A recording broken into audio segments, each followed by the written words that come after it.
Hello, hello, hello. And this is King of Limbs because we're doing our Radiohead thing. This one from 18th of February 2011. So it's been a good 4 years since the previous record in Rainbows. And with this one, 37 minutes, 34 seconds long. 37 minutes, 34 seconds. Short one. I don't like this album. That's the end of the review. Why don't I like this album? I find it kind of vapid.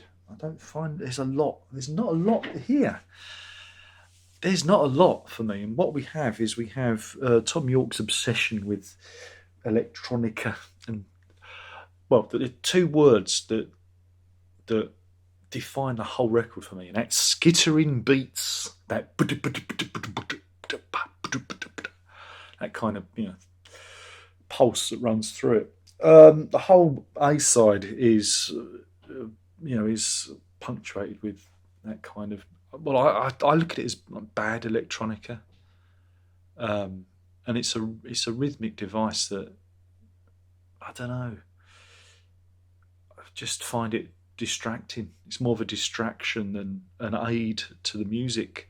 Don't get me wrong. I mean, I like electronica, I like experimental rock, I like all this kind of stuff. But in this context, I just find it an utter distraction, and it being quite old fashioned because it's 2011, and the kind of rhythmic devices they're using, something you'd probably hear maybe.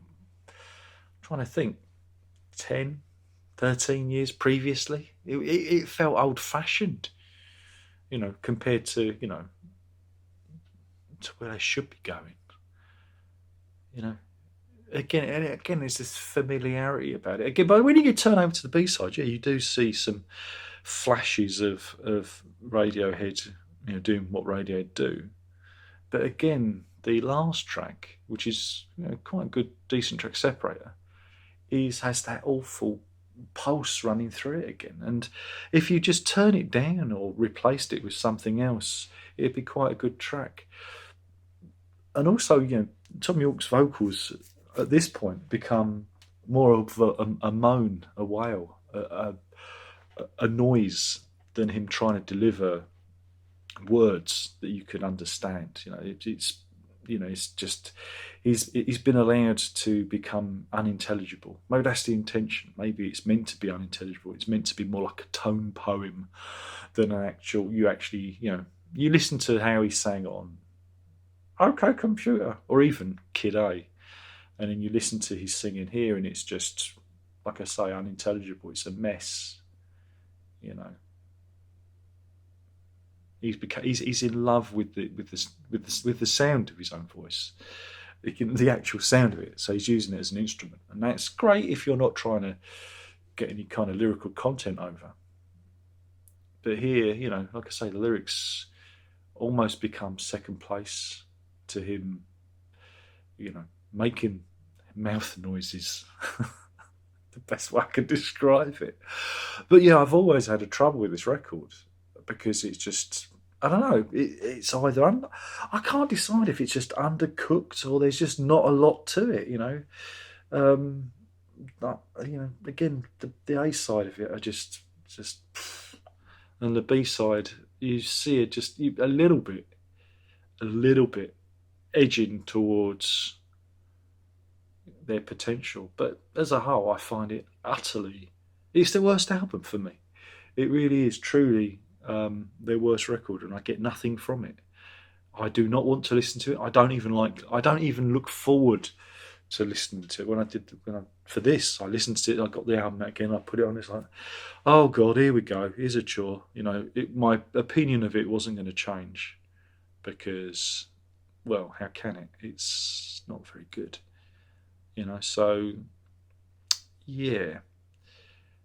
But I'm sure other people really like it and think it's groundbreaking and revolutionary. But I don't think it is. I mean, there's some nice string work. You got the London Telephilharmonic Orchestra on the track Codex. and there's even flugelhorn according to the notes here.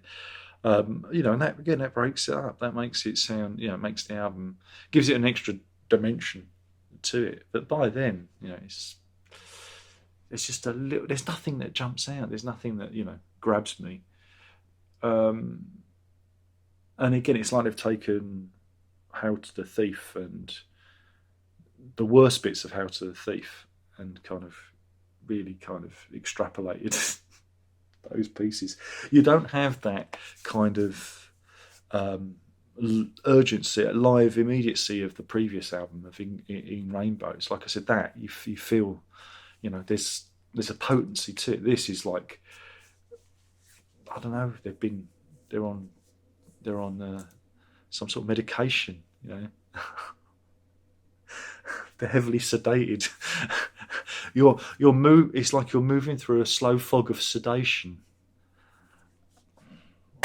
And I mean, yeah, those albums are good sometimes, but you need something that grabs you. There's nothing in here that grabs me. There's just, it's vapid, it's vapor, it's largely meaningless, and yeah, that's all I've got to say. There's not much else I can say. Anyway, let's have a look at the actual sleeve itself. Again, we've gone for this. It's the usual. It's the usual artwork that you've come to expect from Radiohead, and they didn't even bother with the back.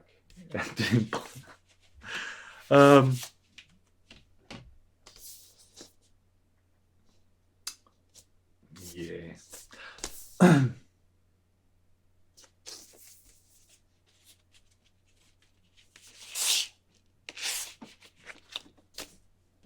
sure it kind of riffs on the Red Hot Chili Peppers labels. I'm sure there's a Red Hot Chili Peppers label that looks similar to that.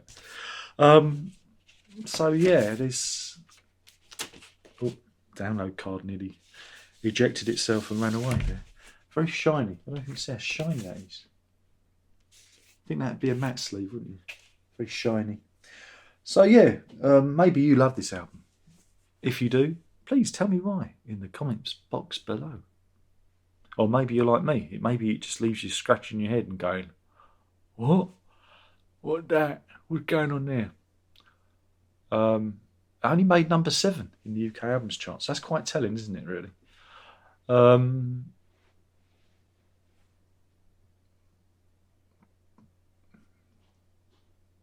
Yeah. And it'll be another 5 years until the next album comes along. And we'll do that next time. Because I'm not going to do the remix album of this. No, I'm not going to do that. that I draw the line at. I've done enough. I've done enough for this record. I'm not doing any more. So anyway, I better do the thumbnail. I've been talking about Radiohead's King of Limbs, their 8th studio album, released 18th of February 2011, and I think it's a stinker. I don't like it, and that's that. That's all you need to know. Thanks for watching. Of course, if you disagree, don't forget to thumbs down this video. If you don't like me, don't forget to thumbs down. And hopefully you've enjoyed it. If you haven't, I'm sure there's other videos in your suggestions that are much better than this. And please tell me why they're much better than this. And just lay it on, just wear me down. War of attrition, And with that, there's only one thing left to say, that is ta-da.